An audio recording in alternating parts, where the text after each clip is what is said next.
The morning sun cast long shadows across the courtyard of Buckingham Palace as Officer James Mitchell began his routine security check. 23 years of service to the Crown had taught him that no detail was too small when protecting the royal family.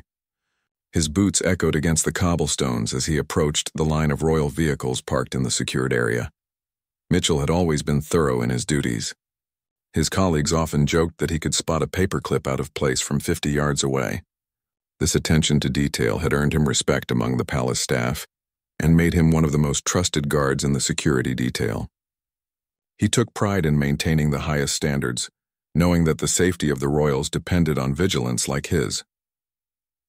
As he walked past the familiar black Bentleys and Range Rovers, something caught his eye. Queen Consort Camilla's personal vehicle, a dark blue Jaguar XJ, sat slightly askew in its designated parking space. The rear seemed to sit lower than usual, as if carrying extra weight.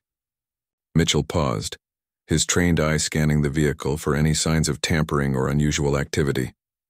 The palace had been unusually busy in recent weeks following the late Queen Elizabeth's passing. Staff members had been working around the clock to manage the transition of personal belongings, state jewels, and countless other items that required careful cataloging and secure storage. Mitchell had observed numerous vehicles coming and going, carrying boxes and cases under heavy security escort. He approached Camilla's Jaguar with measured steps, noting that the windows were tinted darker than usual. This struck him as odd because royal vehicles typically followed specific security protocols regarding window tinting. The car appeared to have been parked hastily, with the front wheels not properly aligned within the marked space. Mitchell circled the vehicle slowly, his experienced gaze taking in every detail. The license plate was correct, the royal insignia properly displayed, and the security stickers were all in their appropriate positions. Yet something felt wrong. His instincts, honed by decades of security work, were sending up red flags. The palace security protocols required all vehicles to be inspected before and after use, regardless of their ownership. Mitchell had performed this routine thousands of times, but today felt different. The weight of responsibility seemed heavier as he reached for his radio to call in the routine inspection. Control, this is Mitchell, requesting clearance for routine vehicle inspection on Queen Consort's Jaguar. Registration number. He paused as he read the plate, double-checking the numbers against his mental catalog of royal vehicle registrations. The response crackled through his radio within seconds. Mitchell, you're cleared for standard inspection. Queen Consort is currently in meetings and won't need the vehicle until this afternoon. As Mitchell approached the driver's side door, he noticed something that made him stop in his tracks. The leather seats visible through the slightly tinted windows appeared to have impressions in them, as if heavy objects had been placed there recently. More concerning was the fact that the vehicle's security system showed no record of recent use. Yet the car clearly showed signs of having carried a significant load. Mitchell's mind raced through the possibilities. Perhaps the vehicle had been used for an unofficial trip, or maybe palace staff had temporarily stored items inside during the ongoing transition period.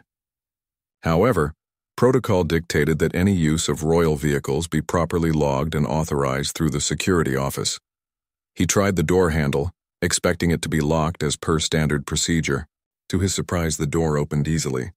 This was highly unusual, as royal vehicles were always secured when parked even within the palace grounds. The security breach protocol he had memorized years ago began playing in his mind. Inside the vehicle, Mitchell's trained nose detected something unexpected. Instead of the usual leather and cleaning product smell of royal cars, there was a faint metallic scent mixed with something else he couldn't immediately identify. The floor mats appeared to have been recently disturbed, and small scratches on the leather suggested that heavy, sharp-edged objects had been transported. Mitchell reached for his flashlight and began a systematic inspection of the vehicle's interior. The glove compartment was properly locked, the center console showed no signs of tampering, and the door panels appeared normal. However, when he directed his beam toward the rear passenger area, something glinted back at him. Wedged between the rear seat cushions was what appeared to be a small, clear stone. Mitchell's breath caught as he realized what he might be looking at. His years of security training had included basic gemstone identification, necessary for protecting the crown jewels and other valuable royal assets. Using his regulation tweezers, Mitchell carefully extracted the object from between the cushions. Under the bright beam of his flashlight, the stone exhibited the unmistakable fire and brilliance of a diamond. Not just any diamond, but one that appeared to be of exceptional quality and size. The implications hit Mitchell like a physical blow. If this was indeed a genuine diamond found in the Queen Consort's vehicle, it raised serious questions about what other stones might be hidden elsewhere in the car. More importantly, where had this diamond come from and why was it hidden in the vehicle? Mitchell's hands trembled slightly as he placed the stone in an evidence bag. His mind raced through the protocols he needed to follow. This discovery could potentially implicate members of the royal family in something far more serious than a simple oversight.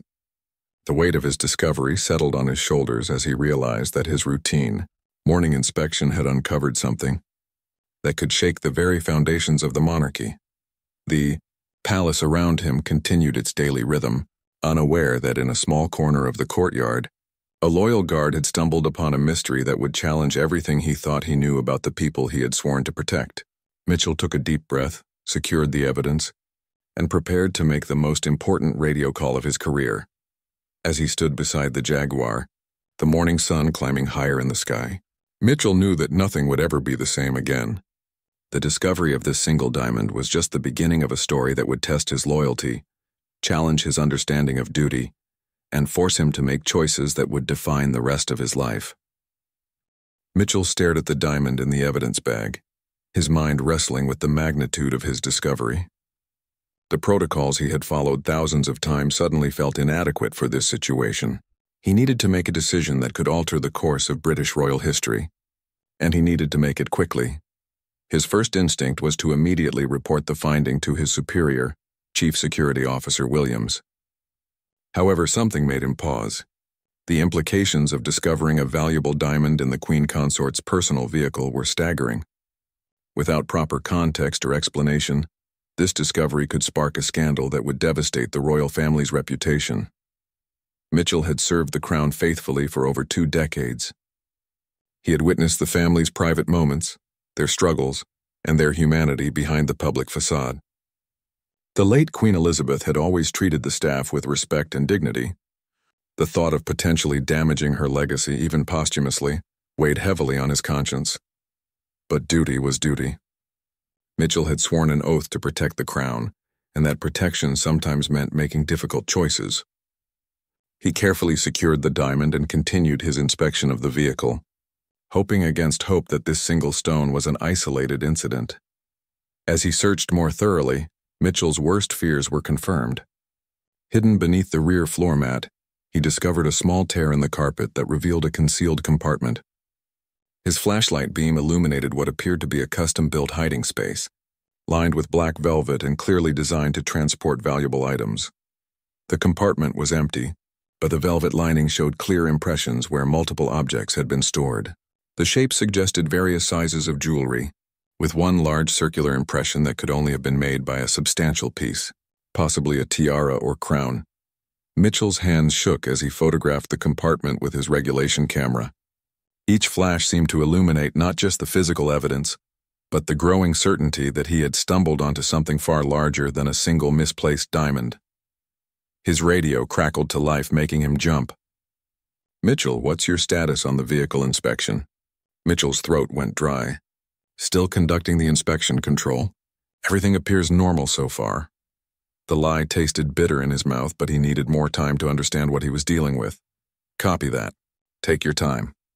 Queen Consort won't need the vehicle until after 3 this afternoon." Mitchell's mind raced as he considered his options. He could complete his inspection, file a routine report, and pretend he had never seen the diamond or the secret compartment. It would be easy to convince himself that he had misidentified the stone, or that there was an innocent explanation for the hidden space. Alternatively, he could follow protocol exactly as written and report his findings immediately.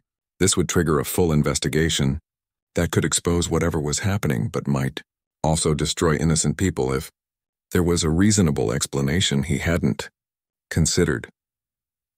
A third option began forming in Mitchell's mind. He could conduct his own preliminary investigation before making any official reports.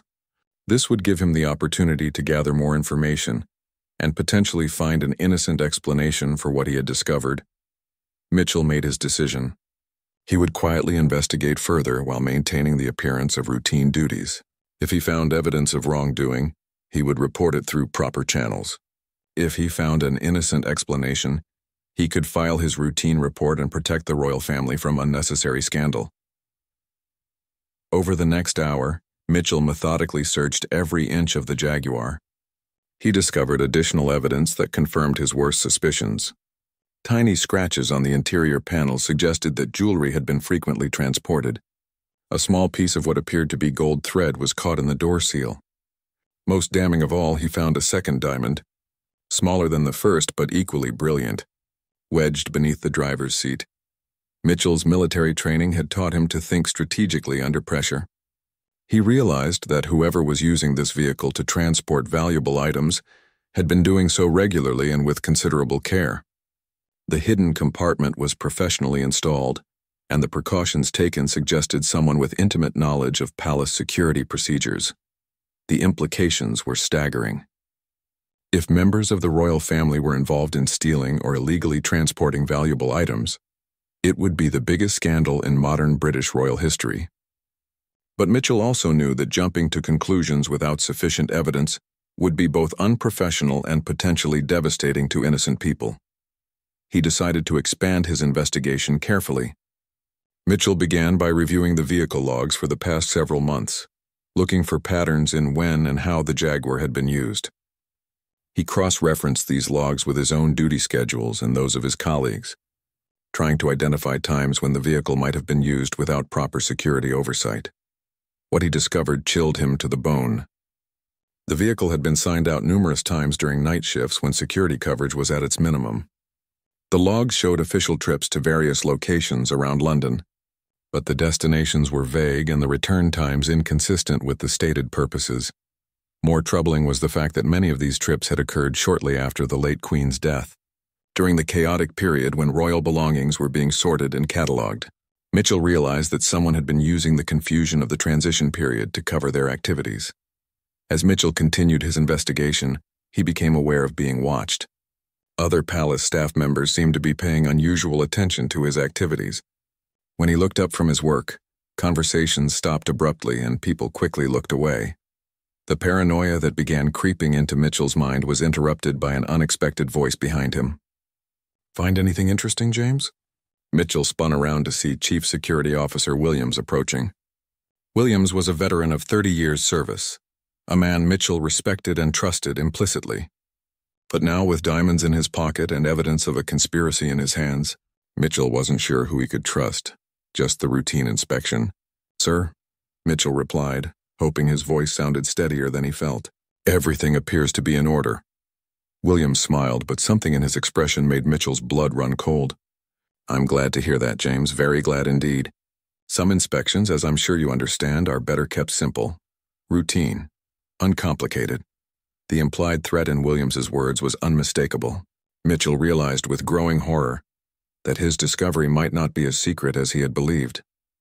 Worse yet, people he had trusted for decades might be involved in whatever conspiracy he had uncovered. As Williams walked away, Mitchell understood that he was no longer just investigating a crime. He was fighting for his life, his career, and possibly the future of the British monarchy itself. Mitchell's world had turned upside down in the span of a few hours. The realization that Chief Williams might be involved in whatever conspiracy he had uncovered made him question everything he thought he knew about palace security. His hands trembled as he completed the routine inspection paperwork, carefully omitting any mention of his discoveries. That evening, Mitchell sat alone in his modest flat near the palace, staring at the 2 diamonds he had secretly removed from the evidence bags. Under the harsh light of his desk lamp, the stones seemed to mock him with their brilliant fire.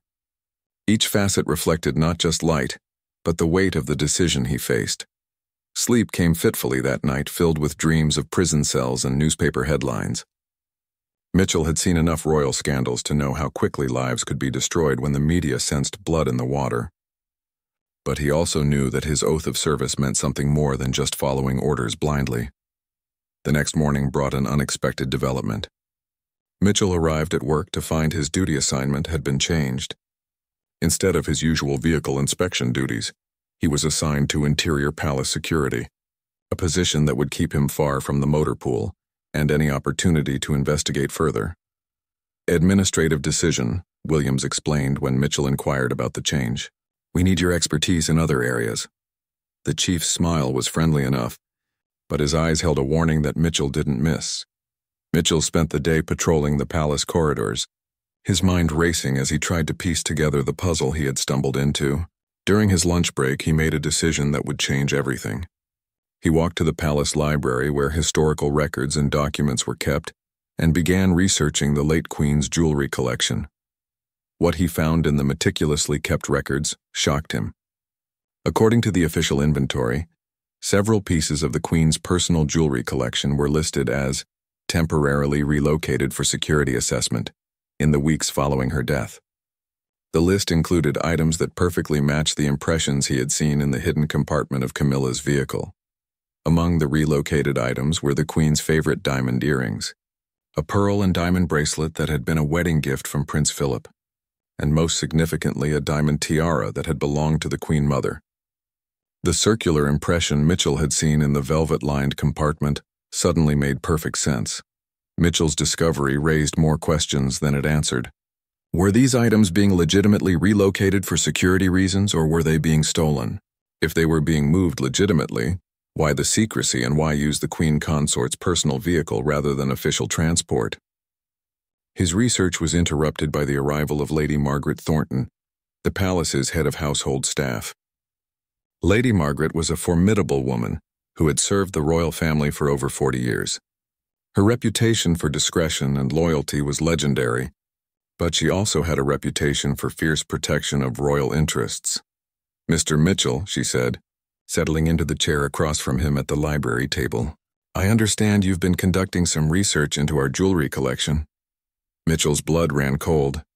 The palace security network was more extensive than he had realized. Just familiarizing myself with our assets, ma'am. Part of my security duties. Lady Margaret studied him carefully. James, you've been a loyal servant to this family for many years. That loyalty has been noticed and appreciated. Sometimes, however, loyalty requires understanding that there are matters beyond our individual comprehension. The careful phrasing of her words carried the same implicit threat he had heard from Williams. Mitchell realized that his investigation had already attracted attention from the highest levels of palace administration. I'm not sure I understand. Ma'am, he replied carefully. Lady Margaret leaned forward, her voice dropping to barely above a whisper. The transition period following Her late Majesty's death has been complicated. There have been decisions made at the highest levels about the disposition of personal items. These decisions involve matters of state security and family privacy that go well beyond normal protocols. Mitchell felt a flicker of hope. Perhaps there was an innocent explanation after all. Are you saying the jewelry relocations are authorized? I'm saying that there are aspects of royal life that require special handling. The Queen Consort has been entrusted with certain responsibilities regarding the preservation and security of family heirlooms. This occasionally requires unconventional methods. Lady Margaret's explanation sounded plausible, but something in her manner suggested she was choosing her words very carefully. Mitchell pressed gently. The hidden compartment in the Queen Consort's vehicle is a security measure implemented with full knowledge and approval of the appropriate authorities. Lady Margaret finished firmly.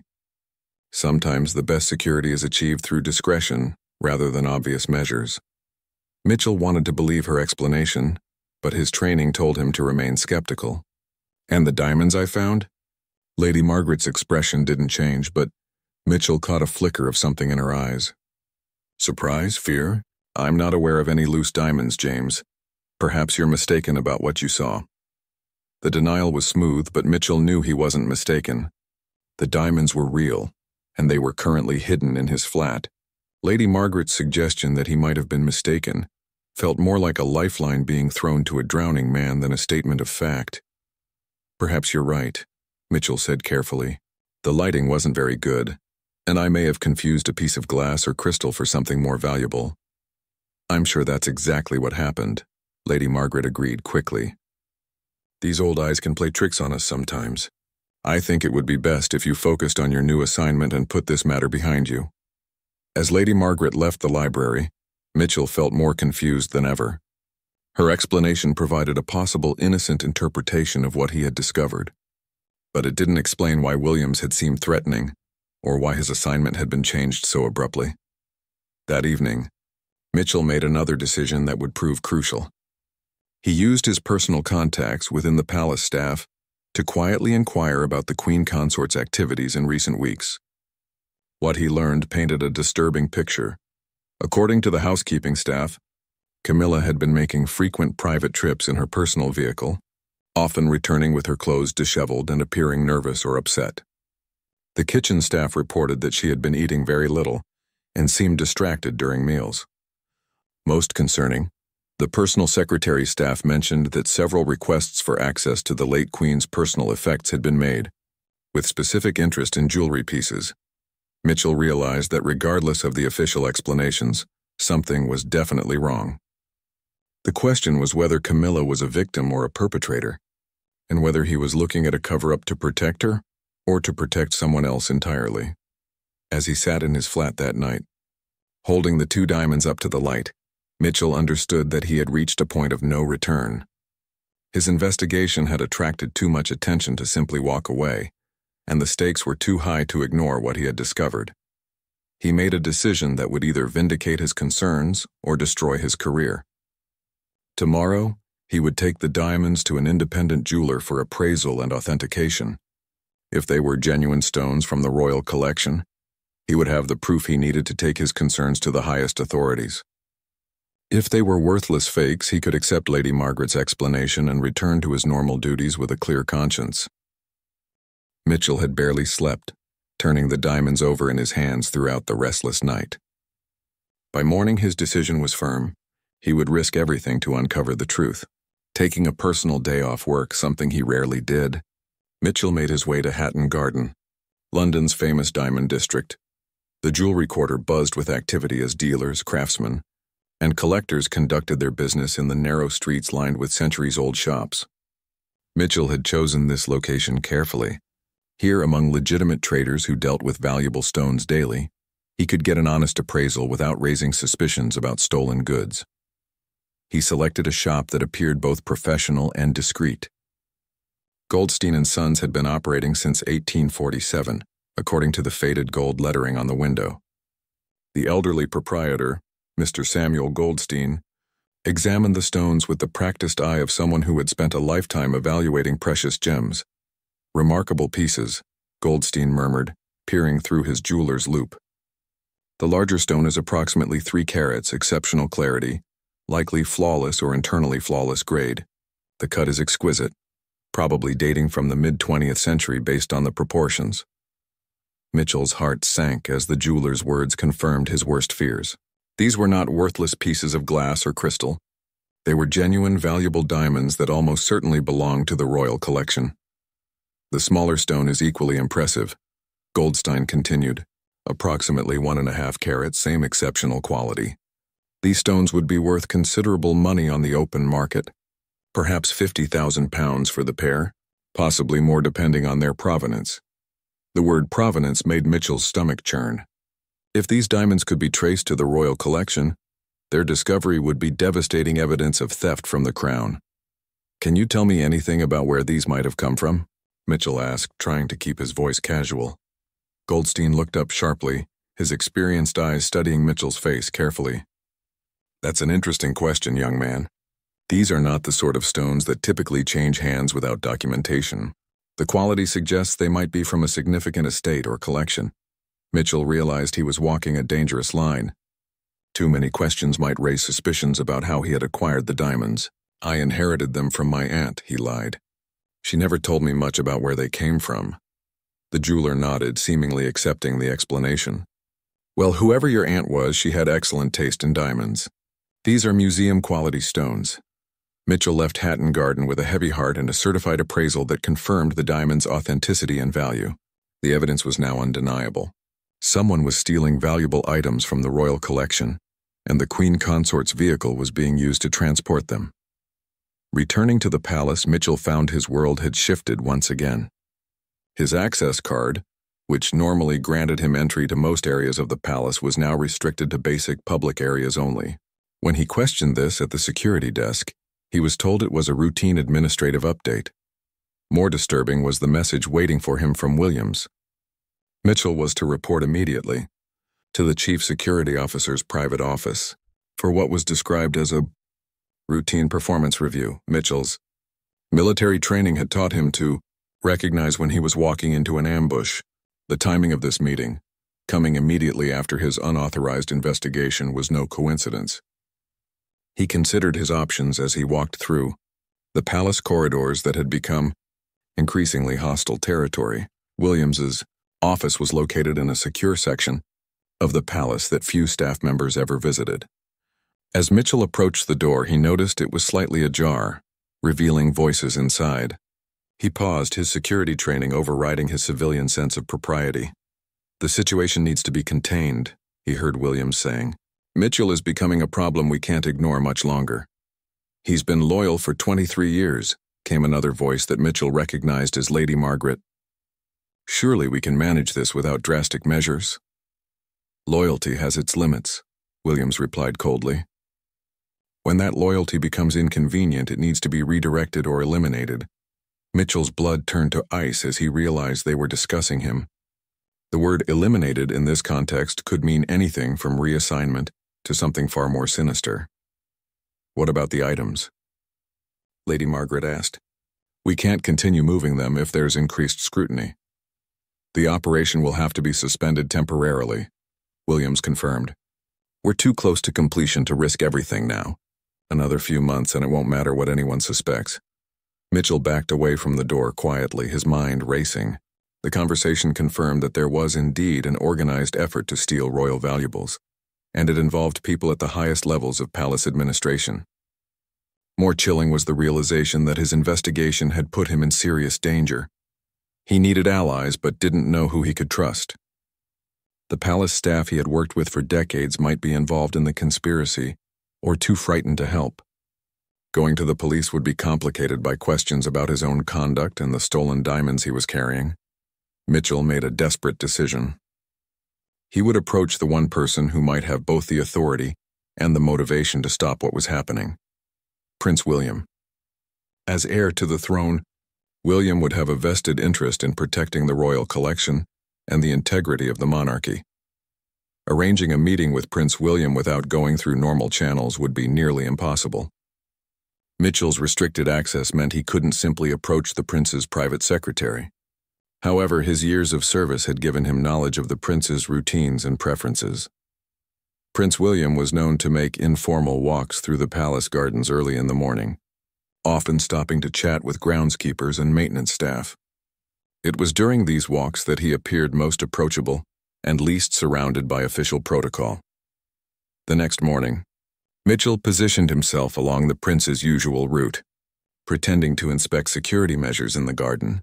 His heart pounded as he saw the familiar figure approaching along the gravel path. "Your Royal Highness," Mitchell said, stepping forward with a respectful bow. "Might I have a word with you about a security matter?" Prince William paused, recognizing Mitchell from his years of service. "Of course, James. What's on your mind?" Mitchell took a deep breath, knowing that the next few minutes would determine not just his own fate, but potentially the future of the monarchy itself. "Sir, I've discovered evidence of theft from the royal collection. Items belonging to the late Queen are being transported illegally, and I believe the operation involves members of the palace staff at the highest levels."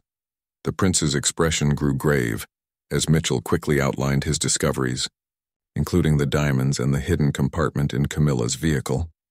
As he spoke, Mitchell watched the prince's face carefully, trying to gauge whether his concerns were being taken seriously. "These are very serious allegations, James," Prince William said finally. "Do you have proof of what you're claiming?" Mitchell reached into his pocket and produced the 2 diamonds, handing them to the prince along with the jeweler's appraisal. "These stones were found in the Queen Consort's personal vehicle, sir. They've been authenticated as genuine and valuable diamonds." Prince William examined the stones and the appraisal document with growing concern. "This is indeed troubling. If what you're saying is true, it represents a betrayal of trust at the highest levels." However, I must ask why you didn't report this through proper channels immediately. Mitchell felt the weight of his decision to investigate independently. Sir, I discovered that my immediate supervisors might be involved in the conspiracy. I feared that following normal protocols would result in evidence being destroyed or my concerns being suppressed. The prince nodded slowly. Your caution may have been wise. This matter will require very careful handling to protect both the integrity of the investigation and the reputation of the crown. Are you prepared to work directly with me on this matter, outside of normal palace channels? Mitchell felt a surge of relief and determination. Yes, sir. I am completely at your service. As they walked back toward the palace, Prince William outlined a plan that would either expose the conspiracy or destroy them both in the attempt. Prince William's plan was both elegant and dangerous. Rather than immediately confronting the suspected conspirators, they would gather additional evidence while appearing to remain unaware of the theft operation. Mitchell would return to his normal duties but would secretly document any suspicious activities he observed. We need to understand the full scope of this operation, Prince William explained as they walked. If we move too quickly, we might only catch the small players while the real organizers escape justice. Mitchell felt a mixture of relief and apprehension. Having the future king as an ally was reassuring, but it also meant the stakes had risen dramatically. Any mistakes now would not just end his career but could damage the monarchy itself. The prince arranged for Mitchell to have his full access privileges quietly restored, explaining to the administrative staff that there had been a computer error in the system. This gave Mitchell the freedom to move throughout the palace while appearing to operate under normal protocols. Over the next several days, Mitchell carefully observed the activities of Williams and Lady Margaret while pretending to perform routine security duties. What he discovered painted a picture of a sophisticated operation that had been running for months. The pattern became clear through careful observation. Valuable items from the late Queen's collection were being gradually removed from their secure storage locations during shift changes, when security coverage was minimal. These items were temporarily stored in various locations throughout the palace before being transported out using Camilla's vehicle.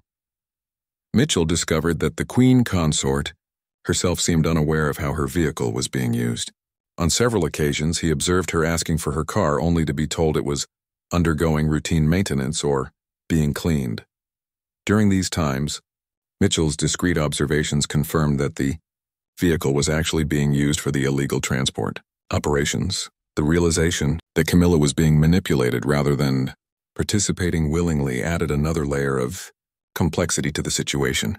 The conspirators were not just stealing from the crown. They were potentially setting up the Queen consort to take the blame if their activities were discovered.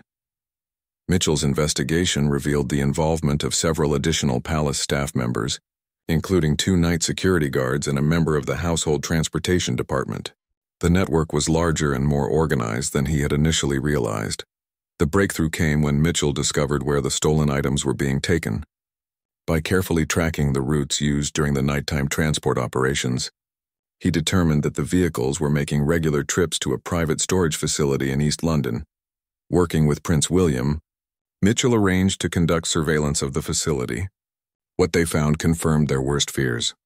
The storage unit contained dozens of items from the royal collection, carefully cataloged and prepared for sale to private collectors. Among the items were pieces of jewelry that had belonged to the late Queen for decades, historical artifacts that should have remained in the royal archives, and even some items that were technically part of the Crown estate and belonged to the British people. This is far worse than simple theft. Prince William observed grimly as they reviewed the photographic evidence Mitchell had gathered. This is a systematic looting of our family's heritage and the nation's treasures. The evidence also revealed the ultimate destination of many stolen items. Documents found at the storage facility indicated that several pieces had already been sold to private collectors in other countries, making recovery extremely difficult if not impossible. Mitchell's investigation uncovered the financial aspects of the operation.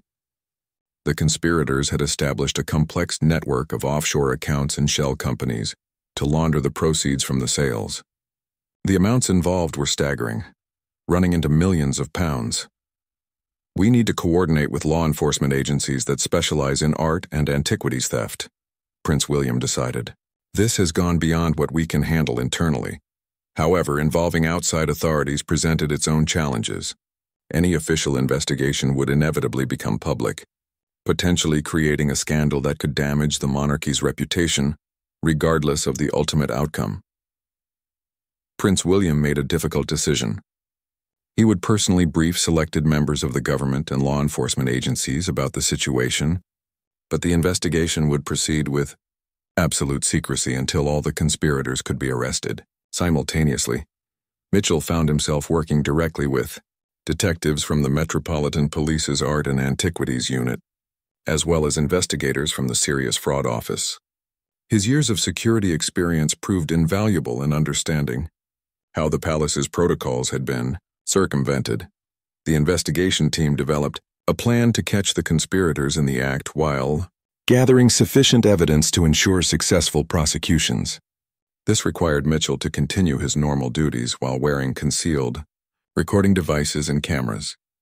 The psychological strain of maintaining his normal routine while secretly working undercover began to take its toll on Mitchell. The people he had worked with and trusted for years were now subjects of his investigation.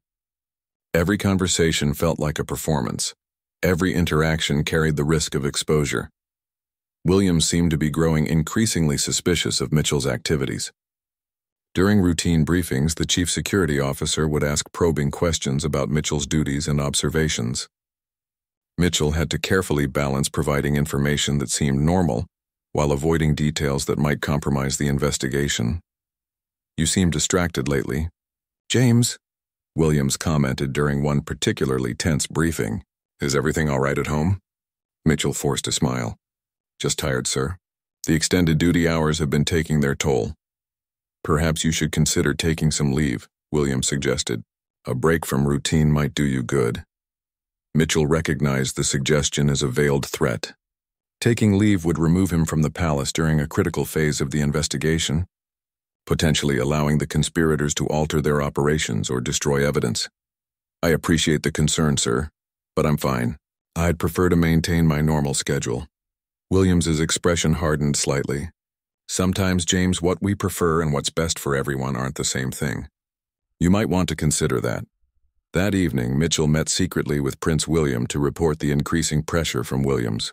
They both recognized that time was running short before the conspiracy either completed its operations or discovered the investigation.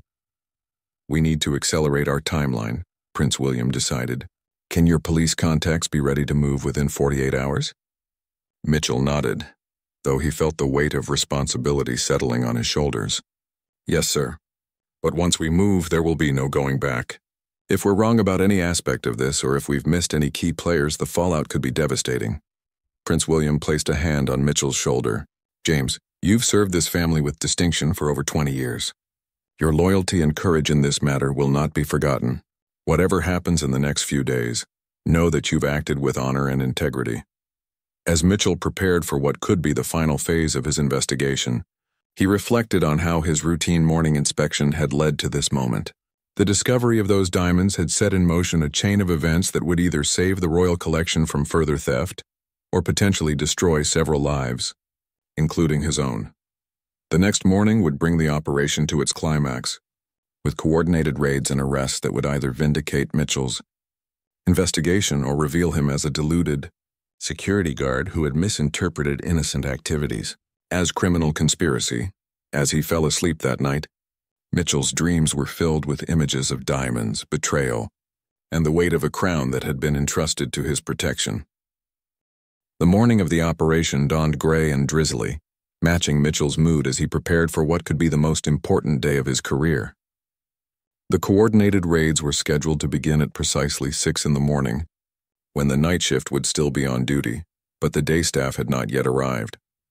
Mitchell arrived at the palace earlier than usual, his heart pounding as he went through the motions of his normal routine. Hidden beneath his uniform were recording devices that would capture everything that happened in the coming hours. In his pocket, he carried a special communication device that would allow him to coordinate with the police teams positioned around London. Prince William had insisted on being present during the operation, despite the protests of the security services. "This is my family's heritage being stolen," he had argued. I have a right to see justice done. At exactly 6 o'clock, Mitchell received the coded signal that the raids had begun. Teams of police officers were simultaneously hitting the storage facility in East London, the homes of the suspected conspirators, and several locations where stolen items might be hidden. Mitchell's role was to confront Williams and Lady Margaret with the evidence while backup officers waited nearby. The plan was to catch them off guard and hopefully secure confessions before they had time to coordinate their stories or destroy additional evidence. He found Williams in his office, reviewing the night shift reports as was his daily custom. Mitchell knocked and entered when beckoned, his recording devices capturing every word and gesture. "Sir, I need to speak with you about the vehicle inspection I conducted several days ago," Mitchell began, his voice steady despite his racing heart. Williams looked up with what appeared to be mild interest. "I thought we had resolved that matter, James. Lady Margaret explained that you had been mistaken about what you saw." "Actually, sir, I wasn't mistaken. I found these in the Queen Consort's vehicle." Mitchell placed the 2 diamonds on Williams' desk, along with the jeweler's appraisal confirming their authenticity. The change in Williams's expression was immediate and dramatic. The mask of friendly authority dropped away, revealing something much colder and more dangerous underneath. "You've been busy, haven't you, James?" Williams said slowly, his eyes never leaving the diamonds. "Much busier than is healthy for a security guard." "I've been doing my job, sir. Protecting the Crown's assets from theft." Williams laughed, but there was no humor in the sound. "Protecting the Crown? Do you have any idea what you've stumbled into? This operation involves people at levels far above your understanding." Mitchell felt a chill as Williams's words suggested the conspiracy might reach even higher than they had suspected. "Who else is involved?" "You really don't understand, do you?" Williams leaned back in his chair, apparently deciding that concealment was no longer necessary. "The old Queen is dead, James. The world is changing. And those of us who served her faithfully for decades deserve more than a pension and a commemorative watch." The confession was exactly what the investigation team had hoped for, but Williams was clearly stalling for time. Mitchell realized that his former chief might be expecting help to arrive or might be planning something desperate. "The items belong to the royal family and the British people," Mitchell said firmly. "No amount of service justifies stealing them." "Stealing?" Williams stood up, his voice rising. "I've given my entire adult life to these people. I've protected their secrets, cleaned up their scandals, and watched them live in luxury while we scrape by on civil service salaries. This isn't stealing. It's collecting what we're owed." At that moment, the door opened and Lady Margaret entered, followed immediately by 2 police officers. Her face went white as she saw the diamonds on the desk and realized the situation had collapsed. "Margaret, how nice of you to join us," Williams said with bitter sarcasm. "I was just explaining to James how we've been underpaid for our decades of service." Lady Margaret's composure cracked completely. "You said it was just temporary relocations for security purposes. You said we were protecting the items from being lost in the transition chaos." Mitchell realized that Lady Margaret had been manipulated just as Camilla had been. Williams had convinced her that they were legitimately protecting royal assets rather than stealing them. "You lying bastard," Lady Margaret whispered, the first time Mitchell had ever heard her use profanity. "You've destroyed everything I've worked for my entire life," Williams shrugged. "The operation was working perfectly until our friend James here decided to play detective. If he had minded his own business, everyone would have been better off." The police officers moved forward to make their arrests as Mitchell stepped back, his part in the confrontation complete. As the handcuffs clicked into place, Williams looked directly at Mitchell with undisguised hatred. "You think you've won something, James? This goes deeper than you know. Arresting me won't stop what's already in motion." Meanwhile, reports were coming in from the other raid locations. The storage facility had yielded dozens of stolen items, far more than Mitchell had realized were missing. Several other palace staff members had been arrested, including the night security guards and transportation department employee Mitchell had identified. More disturbing was the discovery of detailed records showing which items had already been sold and to whom. The investigation team realized they were looking at an international network of private collectors who specialized in purchasing stolen royal artifacts, prints. William arrived at the palace as the arrests were being completed, his face grim as he surveyed the damage to the institution he would someday head. The discovery that trusted staff members had been systematically looting the royal collection was a betrayal that went to the heart of the monarchy's operations. "How many items are we talking about?" he asked Mitchell as they reviewed the preliminary evidence. "At least 60 pieces that we've identified so far, sir. But the records suggest this operation has been running for over a year, and there may be additional items that haven't been properly cataloged yet." The financial damage was staggering. The stolen items were worth millions of pounds, but their historical and sentimental value to the royal family was incalculable. Some pieces had been in the collection for centuries and could never be replaced. As the day progressed, more details emerged about the scope of the conspiracy. Williams had been the mastermind, but he had recruited accomplices by convincing them they were participating in legitimate security operations. The manipulation of Queen Consort Camilla's vehicle had been particularly clever, ensuring that if the operation were discovered, suspicion would initially fall on her rather than the actual thieves. The arrest of the conspirators was just the beginning of a complex legal process. Recovering the stolen items that had already been sold would require international cooperation and could take years to complete. Some pieces might never be recovered if they had been sold to collectors in countries with weak art theft laws. Mitchell found himself the center of attention from both law enforcement, officials, and palace administrators. His decision to investigate independently and his courage in approaching Prince William directly had prevented far greater losses and exposed a conspiracy that could have continued for years. However, the investigation also revealed uncomfortable truths about palace security that would require significant changes in procedures and personnel. The trust-based system that had allowed the conspiracy to flourish would need to be replaced with more rigorous oversight and verification systems. As the initial shock of the arrests wore off, Mitchell began to understand that his life would never return to normal. He had become a key witness in what would likely be one of the most significant royal scandals in modern history.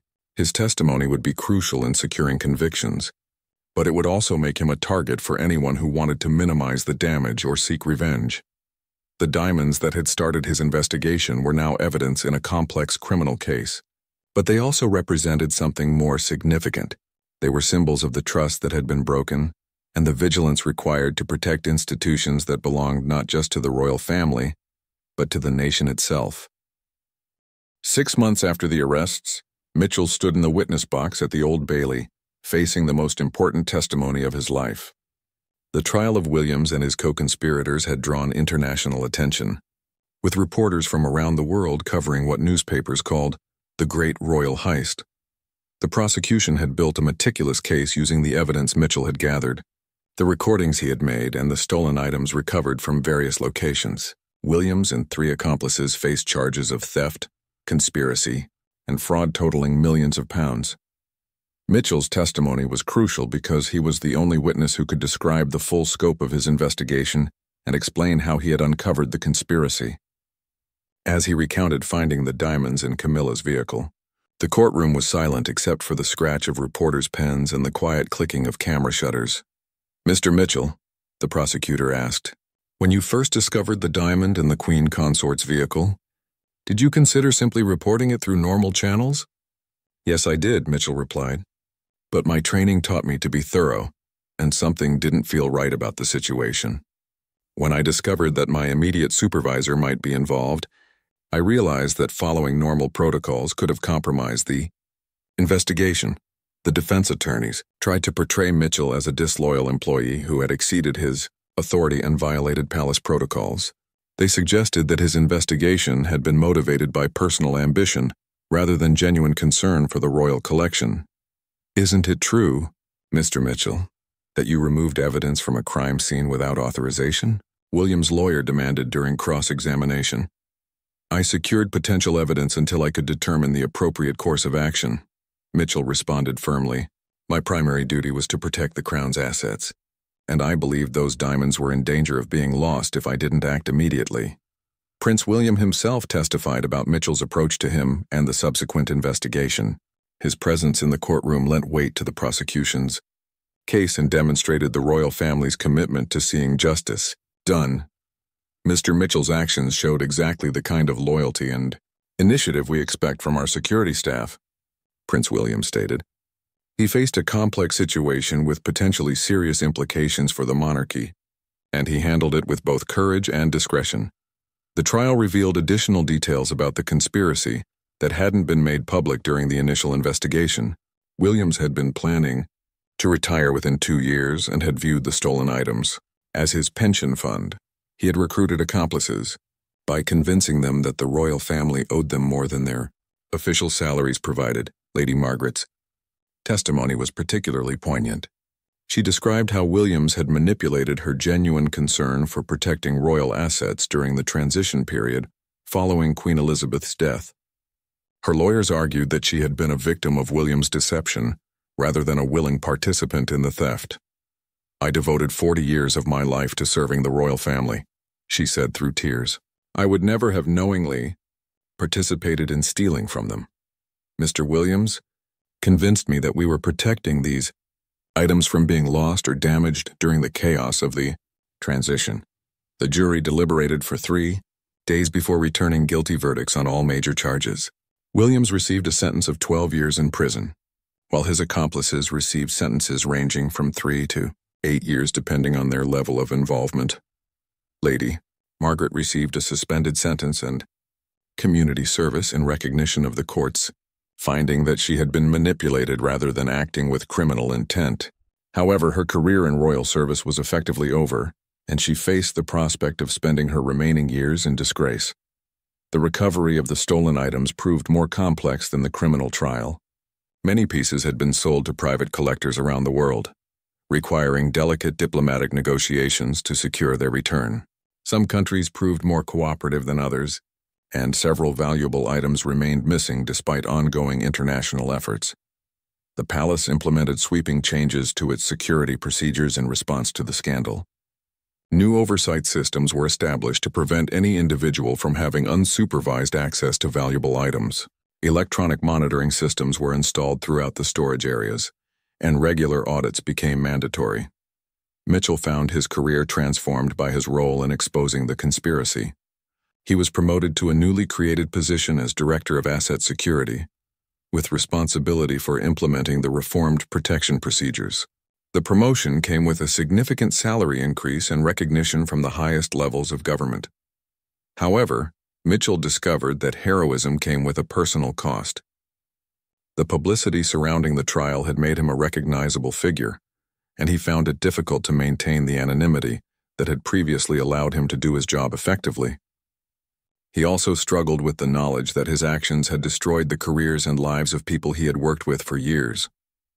The scandal had broader implications for the monarchy itself.